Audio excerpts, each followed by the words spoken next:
प्रशासन को मालूम नहीं है, लेकिन पूरे देश भर में मालूम है। मुझे मुरादाबाद पता चल गया, मैं यूपी रहती हूँ, मुरादाबाद से मैं यहाँ आ गई, और भी अलग अलग राज्यों से लोग यहाँ पर आए हुए हैं, लेकिन लोकल प्रशासन को पता नहीं है।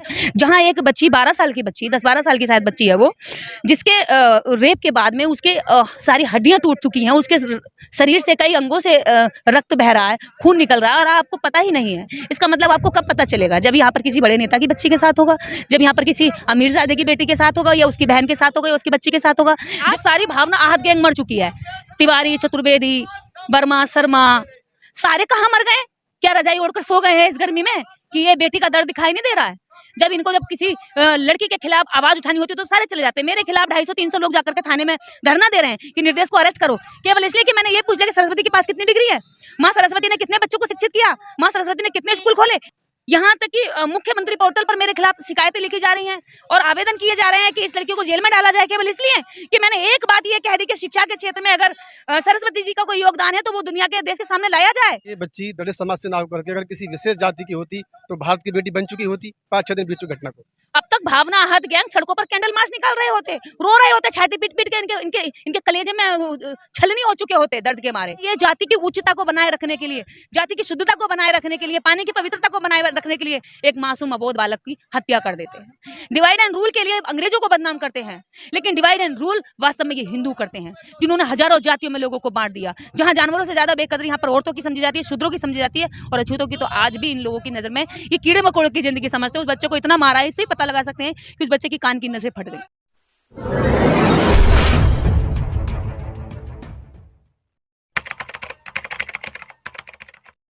साथियों, इस वक्त मेरे साथ दीदी निर्देश हैं जो किसी परिचय की मोहताज नहीं है।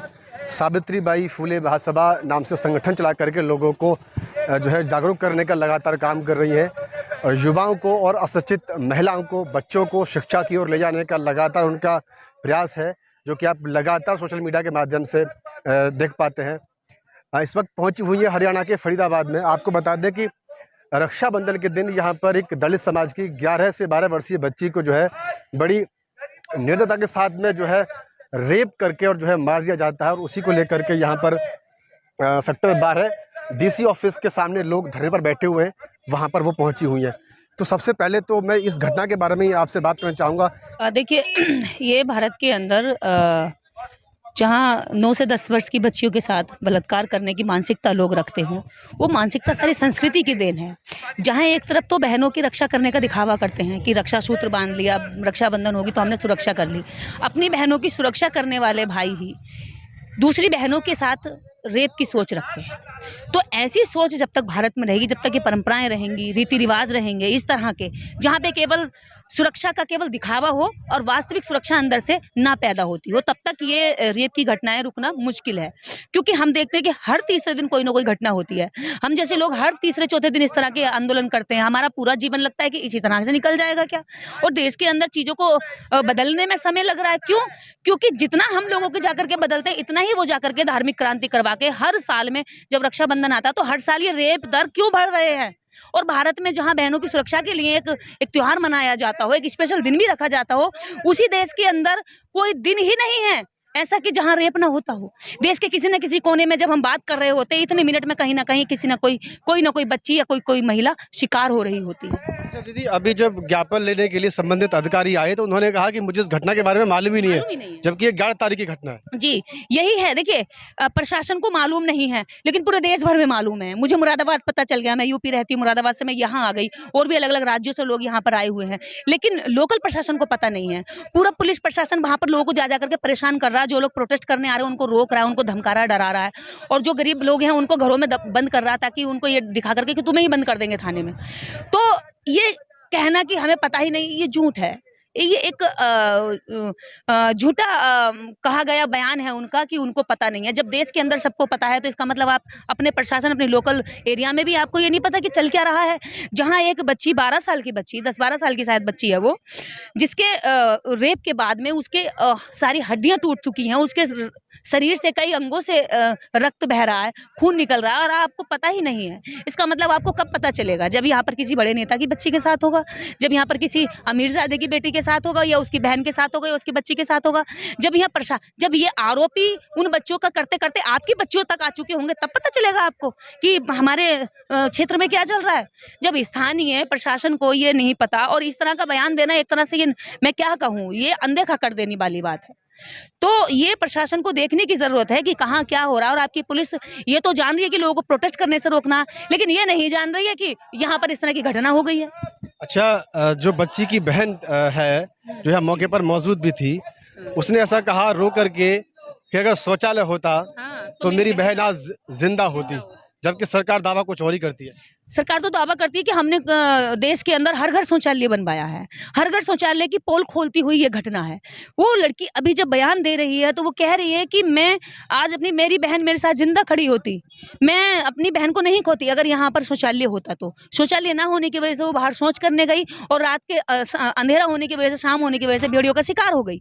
तो ऐसे लोगों का शिकार हुई केवल इसलिए कि वो वहाँ गई। तो ये तो देश के अंदर जो शौचालय अभियान है इनका, उसकी पोल खोल रहा है और ये झूठा अभियान है और एकदम सरासर झूठा अभियान है। अगर ये चल रहा है तो देश के अंदर, मैं खुद हजारों गाँव की खुद गवाह हूँ। मैं गाँव-गाँव जाकर के अभी आने वाले टाइम में मैं इन सारी स्कीमों के बारे में मैं गाँव-गाँव जाकर के खुद सर्वे करने वाली हूँ कि गाँव में अगर 400 परिवार हो तो 400 परिवारों में कितने परिवारों को शौचालय मिल गए हैं। अभी तक लगभग मेरा हजारों गाँव का खुद का अनुभव है। जहाँ-जहाँ हम गए हैं, अगर 300 परिवार हो तो 300 परिवार में लगभग 20 घरों में शौचालय बना है। बाकी 280 परिवार ऐसे ही शौच करने जाते हैं आज भी खुले में। तो ये तो एक जितनी भी योजनाएं इनकी हैं कागजों पे चलती हैं, जबान में चलती है, भाषणों में चलती है, स्थानीय लेवल पर कुछ दिखाई नहीं देता। अच्छा दीदी, आप किस तरह से देखती हैं कि आज यहाँ पर मुश्किल से 20 से 25 लोग होंगे और एक बहुत बड़ा मामला है ये, लेकिन वहीं किसी देवी देवता को लेकर के आपकी तरफ से कुछ सवाल पूछे गए। अगर मैं सीधे बात करूं तो सरस्वती को लेकर के आपने एक बात कही कि भाई उसका शिक्षा में क्या योगदान है, तो उसको लेकर के तमाम जो रूढ़िवादी लोग हैं वो आप पर हावी हो गए थे। तो आज इस बेटी के लिए वो लोग कहाँ चले जाते हैं?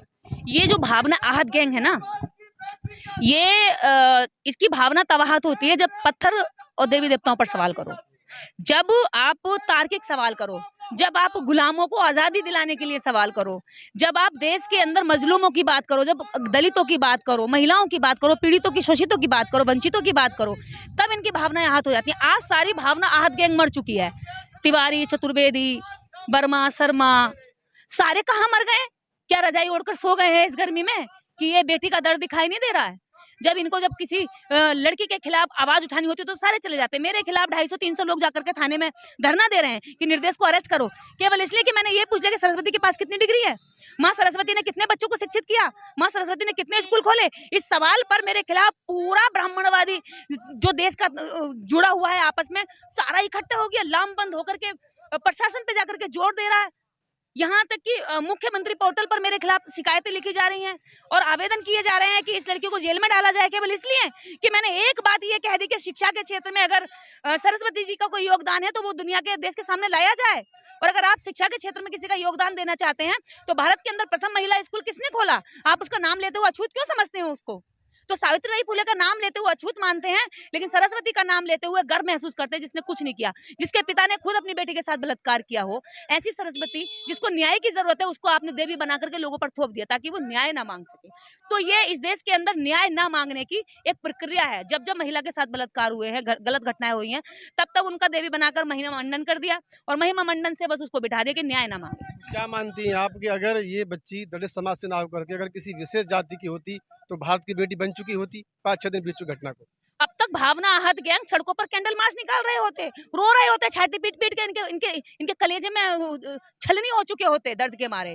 और देखिए ये तो हमेशा से इस तरह शोषण के पक्ष धर रहे हैं, क्योंकि करने वाले यही होते हैं और करवाने वाले भी यही होते हैं। न्याय वाले तो कुछ ही चंद मुट्ठी भर लोग हैं देश के अंदर जो कि आवाजें उठाते हैं। अगर ये न्यायवादी लोग होते तो सरस्वती जिसके साथ बलात्कार हो जाता है उसको तो देवी बना देते हैं, लेकिन फूलन देवी जिसके साथ बलात्कार होता है और जो बदला ले लेती है उसको ये डाकू बना देते हैं।